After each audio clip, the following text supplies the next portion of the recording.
Big O looks scary because it is written like math, but the first idea can still be visual.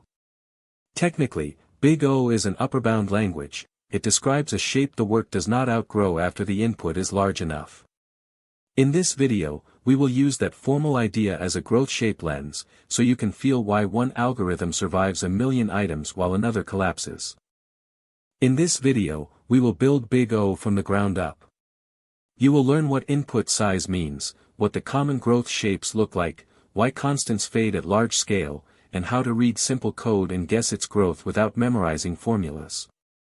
The first mistake is thinking Big O predicts exact seconds.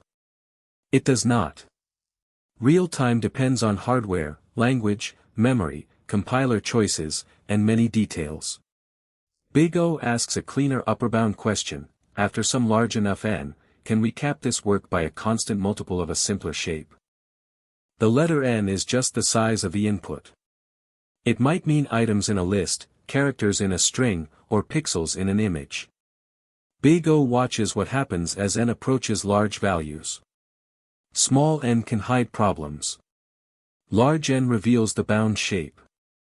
Constant time means the work does not grow with the input. When an array supports direct indexing and the index is known, reading one item is still one direct move whether the array has 10 items or 10 million. The data set may be enormous, but this operation uses the same sized step. Logarithmic time appears when each step cuts the remaining search space by a fixed fraction, often half. Binary search is the classic example. Imagine a sorted list of 64 names.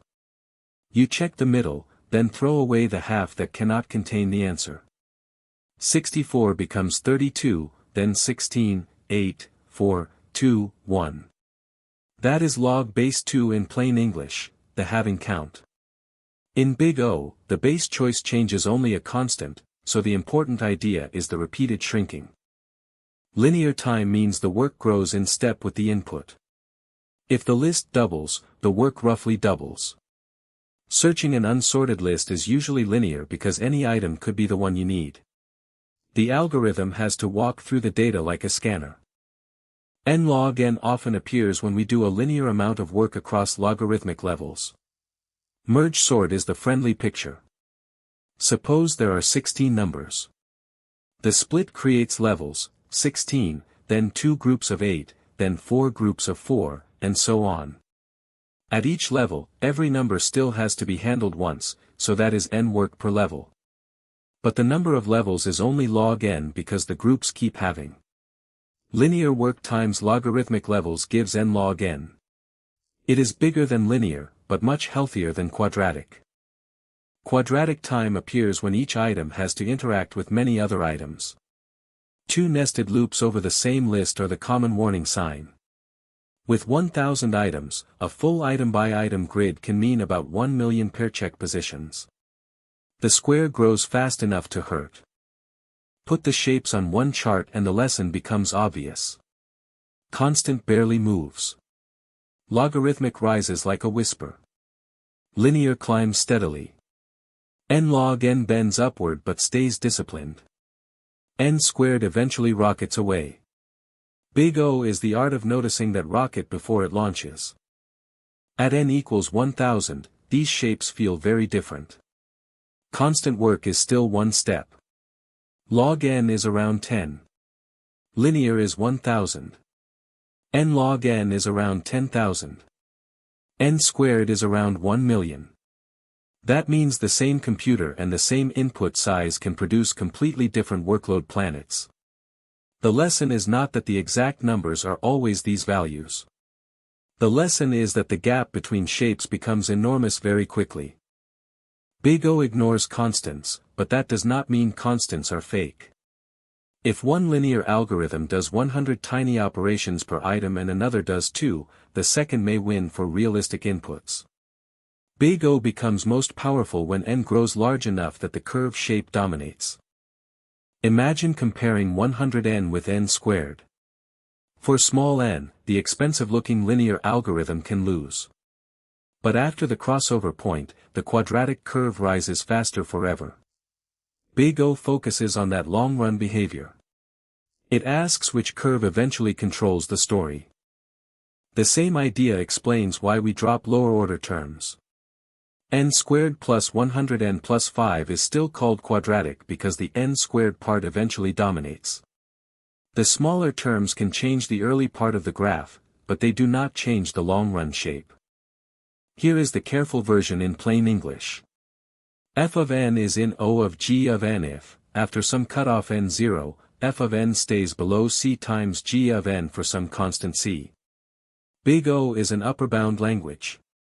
Omega is the lower bound language. After some point, the work grows at least as fast as a constant times g of n. Theta is the tight band. Both upper and lower descriptions are true, so the real shape is trapped. Technically, if something is theta of n squared, it is also O of n cubed, but O of n cubed is a loose and not very useful upper bound.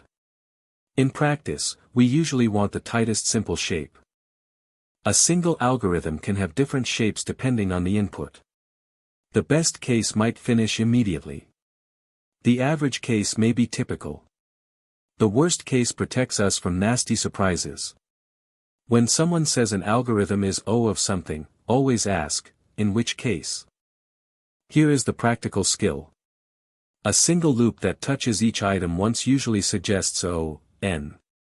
The loop body may contain several constant time operations, but if the body does not grow with n, the loop shape is still linear. Count growth, not every tiny instruction. A loop inside another loop is where your eyes should sharpen. If both loops scale with n, you may be looking at n times n work.